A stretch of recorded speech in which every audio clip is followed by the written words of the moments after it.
Right guys, welcome back to another video. So today we're working on the Glock 26 project, which hopefully you would have seen the first episode of. If you haven't, check that out first. We're going to be going into starting the build of this. Now, I did say in the last video, I'm still waiting for a couple of parts. They seem to have gone missing in the post, so I am still waiting for those at the moment. But it's not anything we can't get around at the moment. So to start off with, I was going to start off with the slide. I think I'm actually going to start off with the frame for now. Mainly because there's a couple of parts I'm still waiting for in the slide. So I think we'll put all the slide bits over to one side and then we'll get cracking with the lower. So this is going to be our basics to get the thing up and running. So first things first then, what we're going to do is going to have a look and install our steel rail mount. Now, why have I got a steel rail mount? Now, I'm running a stainless steel slide if you haven't seen the first video. So running a stainless steel slide in the way that we are, you could use the stock TM or WE if you're using a WE base unit rail mount. But bear in mind that the WE and the TM are not the same. They're similar, but not the same.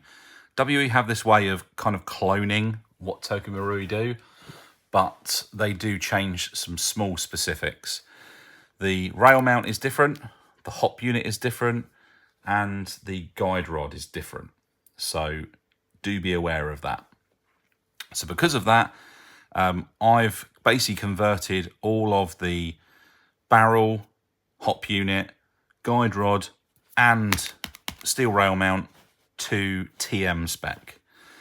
That will mean that I can use these Guarder upgraded parts. And obviously if I used an aluminium or alloy based front rail, the likelihood is sooner or later that slide is going to chew that to pieces and it's going to fall apart. So at least using the steel one, it'll be fine. We've got our unit, which has got that Guarder signature, I think they call it an SQ coating. What do they call it? Yes, SQ coating apparently, whatever that means. And we've got a small washer here and a small pin. Now, the small pin is going to be going through here, which houses our takedown lever spring. And the little washer is obviously to go in here for when we're installing the screw in the front here. Now, you'll notice that I am missing the screw in the front of this. Now, I should have in this pack. If you're ever wondering, oh my God, I'm missing parts. No, have a look at the pack. You'll see, attached to the inside of here, there you go. We've got a trigger pin and the front screw. Right, so let's get this out of the pack. So there we go. That's our Guarder unit. Now, what I am going to do before I install this is just going to try the slide on these rails. Now, just running my fingers down these rails at the moment, they are not smooth. And they are not flat. I don't know if you can see on this, but if I bring this a bit closer, you can see here that this, hopefully this front part here, curves out. This side piece here has a big divot in the middle. It's very rough. There's a little bit that's catching my finger there. So again, this is not great for, you know, nice efficiency. So all of mine, I've had to do some work on these rails to get them to run right. So we'll try the slide on this and see how well it slides in. Actually, not bad. That's sliding in nicely. And this is what's going to be supporting the slide going back and forth. So actually, that's going to be less of a problem. So that's a relief. Right, okay, so before we install this, there's a few things we need to do. Now, we need to fit in our trigger, which I haven't got in here, so I need to go get myself a trigger from somewhere. I need to fit in the trigger. I also need to fit in the plate, which goes in here, which came with the slide, which is this plate here. The reason why I need to fit this in is if you've got a standard WE, they'll have in this slot, and actually the TM have this as well, a little plate with a fake serial number on it, which has an arrow, and you can slide it back and forth. This is actually your trigger safety. But on the real steel Glock pistols, they don't have that. That is the tag for the serial number for the frame, which is normally bonded into the frame. Well, obviously this being, you know, an airsoft pistol, it doesn't have a serial number bonded into the frame.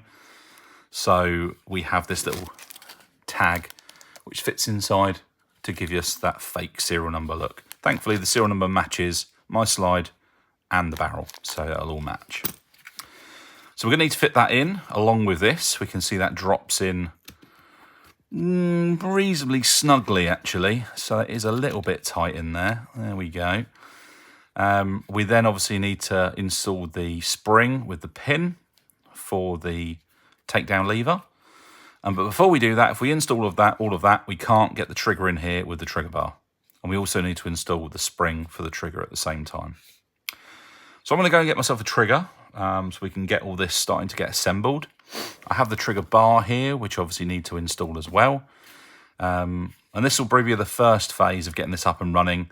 Once we've got all that in, we can then work on the hammer unit and getting the hammer unit installed and figuring out what bearing we're going to use. Okay guys, so I found myself a trigger. My box of Glock parts yielded this little gem. I believe this to be a Guarder one that I purchased previously that I've taken out of one of the builds. It does have the extra texturing and the ribbing on it, which I believe is standard for sort of Gen 3 Glocks. It does have the trigger safety installed already, which is great. So first of all, we need to put the trigger bar into this trigger. Now, there are 2 pins on the trigger. The first one here is which hinges your safety. The second one is what goes through this. First of all, I'm going to make sure that that hole is big enough, which it clearly is, so that's fine. We're then going to pop that inside of there, and then I'm going to try and push the pin through to lock this into place, which is probably a bit on the tight side. There we go, that's going in. I'm just going to use some pliers to push that through all the way.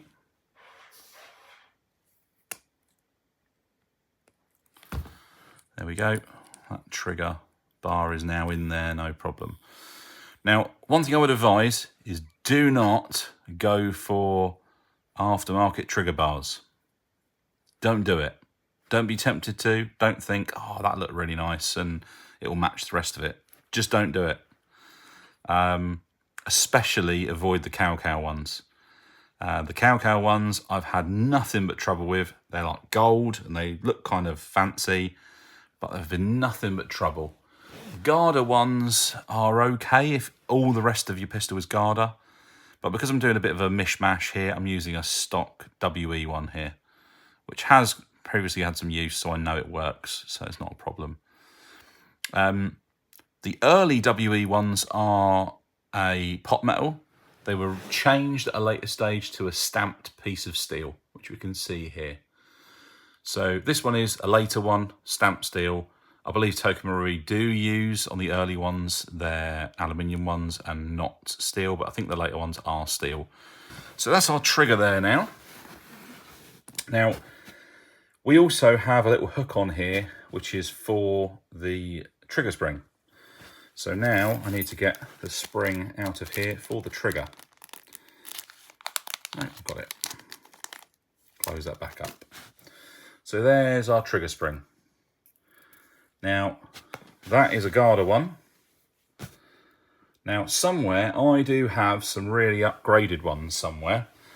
Now, I'm probably going to use this one, but before I put this in, I'm going to have a quick look to see if I've got some heavier duty ones. The reason why I like the heavy duty ones is a Glock trigger is reasonably light, even on the real steel. Some people will have you believe that they're really, really heavy.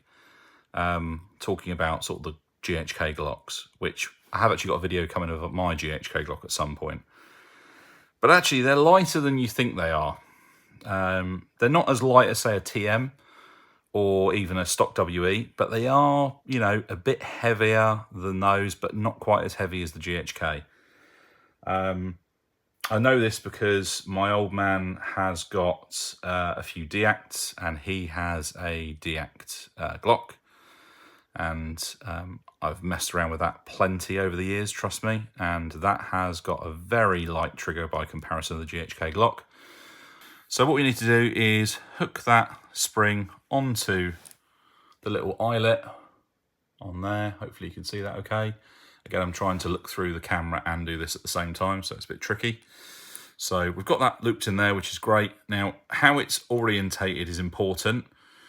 What you need to do is you need to have it hooked in, like so, with, come on, focus, there we go, with this little eyelet over this side. If it's over the other side, you're going to have to take it apart and redo it again, because this engages in the side of there, where that little peg is. That hooks into that. So first of all, then we're just going to pop the trigger into position. So we'll get the tag plate out first. So there's our little tag, and there's the backing pan for it as well. So we're going to pop that into there for now. Now I'll see which way around it goes. It's going to be that way around, so I'm going to flip that round so it's round the other way, like so. And then we drop that into place in there. Then when that's in there, when you tip it over, you can see that's installed in the frame. So that's now in there. We're now going to do our spring and pin for this here. Now the little washer, I believe, is to either go this side to space it out slightly. I don't think it's designed to go this side because it is a tapered screw. So we'll wait and see. We might need to install it, we might not. So next thing we need is the little detent spring for the takedown lever. So there's our detent spring. And we need the pin out of here. Now what you're looking to do here is you're looking to install this around with the little tab, the sort of nubbin if you like, pointing down. You can see that in the video. Okay, with that pointing down. That's where you want that. And we're going to pop the pin through. The pin probably isn't very tight. It doesn't need to be because that is held in place, he says, as it drops out. That's held in place like so. And you can see there's your spring on there. So now we've got that in place, we're now going to pop this in. Okay. There we go, that has gone into place now. So now what I'm going to do is I'm going to secure this down with the screw that's supplied with the frame, which is in this little bag here. Okay, drop that screw in place. Let's do this up. Screw in just a little bit, so it's just biting in. And then what I need to now do is to locate the trigger spring onto that pin on the side there. So I'm now just going to lift this up slightly, and I can now get that spring on the side of that. There we go. So hopefully you can see that that trigger spring is now located against that pin. I can now push this back down, and then I can tighten this screw up. I'm not going to go mad because I'm probably going to have this apart once again or multiple times. So at the moment you can see this front chassis plate is in there. Our serial number tag is fitted in place nice and tight. So now we're going to install the takedown lever. So there's our takedown lever. So we're going to install that. Now you can see on the takedown lever here, there is a slight chamfer on the front leading edge here. Okay. And that is the front edge. It needs to be facing that way because that will then lock the blowback unit into place nicely. So we're going to pop that in. Now it won't go straight the way through. What we need to now do is just press the detent spring down, and then we should be able to slide that into place, and that will lock in. There we go. And that's now locked into place, and we'll move up and down easily. There we go. So there's our stainless steel takedown lever installed. Next thing we need to do is put our cross pin through here. Before we do that though, we do need to think about our slide release, because the slide release actually hinges off of that pin. So we have our slide release here.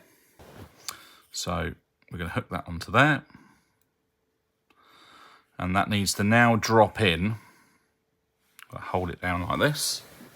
It needs to drop in this side of the trigger. So I'm going to slide it into position. Okay, that's gone in there now.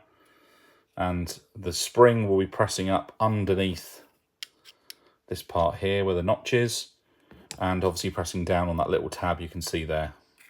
Okay, so that is in there now. So now what we need to do is put the cross pin through. And you can see if we look through the hole, they're not lined up. That feels like it's gone through that now. And now I need to move the trigger into position to get the pin to go through.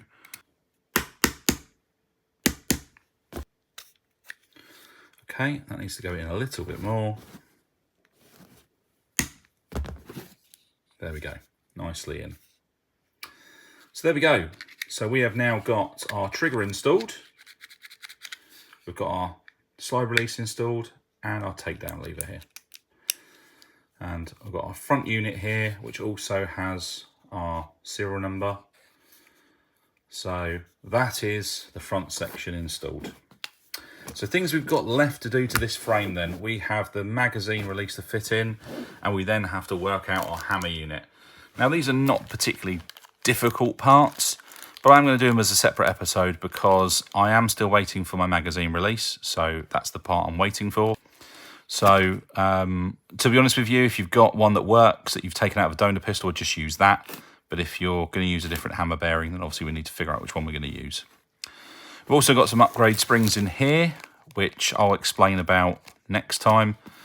And we've also got this little spring with this little washer here, which was for the front slide unit, which I'm going to keep because we might have to pack that a little bit. But just to give you a little sneak peek, there we go. That's what she's going to look like. Boy, I think that looks good. I might polish the takedown lever so it matches this, or I might actually flatten this back. I think it's plated rather than stainless steel, but I might just flatten it back a bit so it matches the slide. And one thing I wanted to ask you guys is the slide itself, it is this satin finish. What do we feel about these sides being mirror polished and the rest being satin? Could look kind of cool, but let me know what you think. Anyway guys, we're going to call it there for the moment. That will be our first episode on the frame assembly. We're then going to move on to the next stage, which is going to be fitting the hammer unit in, and obviously the magazine release, and obviously getting the magazine to fit correctly as well. Magazines will go in these, no problem. They are clearanced for the magazines, but how far the magazine goes in and out is a problem which we have to work out at a later stage. So any questions for this part at the moment? Any questions about what I've done so far? If I've missed any steps or you think that I should have done it a different way, let me know. Let me know if there's any parts that you would install. Would you go with a silver trigger over the black one? And let me know what you think about polishing the slide. Only the sides, not the rest of it. I'll leave the rest satin, but let me know what you think. See you in the next one, guys.